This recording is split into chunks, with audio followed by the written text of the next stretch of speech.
Tonight, Tuscaloosa hosted the fourth and final presidential debate before the 2024 presidential primaries begin. 4 candidates met on stage, each trying to convince Republican primary voters to support them over former President Donald Trump.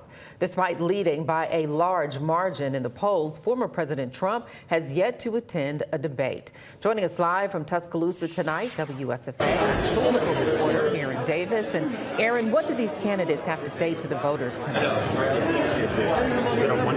Well, Val, you know, that's one criticism that we've heard so far in this spin room today. I spoke with GOP Chairman John Wall, and he says the candidates didn't speak about enough issues that Alabamians really value. And, you know, some candidates like Chris Christie use the stage to speak against the former president, Donald Trump, who you said was not in attendance, and he was immediately called him out. Other candidates were hesitant to really address any criticisms or comments on the former president. And with this being the final debate this year in this primary election, candidates really needed to use this opportunity to amplify their messages. Now, unfortunately, they criticized each other multiple times, as the candidates polling second in the GOP primary, Nikki Haley, received a lot of backlash the entire night from Ron DeSantis and Vivek Ramaswamy. Now, all of the candidates trail behind Trump in the polls when questioned about why they would make a better candidate than the former president. Here's what they had to say.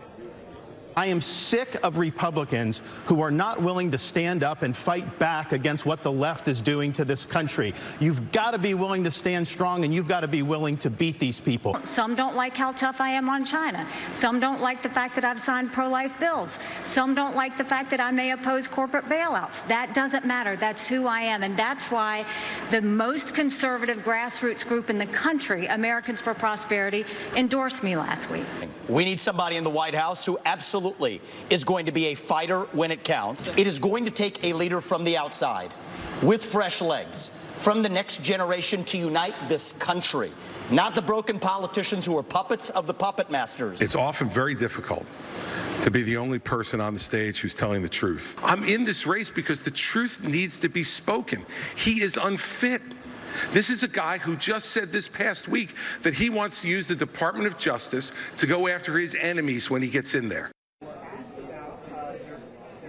And again, referring to my conversation with Alabama's GOP chairman, John Wall, he feels like Florida Governor Ron DeSantis won this debate, but he also said that really former President Donald Trump is the winner here. He thinks that that is the candidate that's going to resonate with Alabama voters. But Mark and Val, you know, primary elections will start in the early spring, and that's when we'll really be able to see the impact that this debate had on voters in the Yellowhammer State. Mark and Val. And we all will be watching. Thank you so much, Aaron.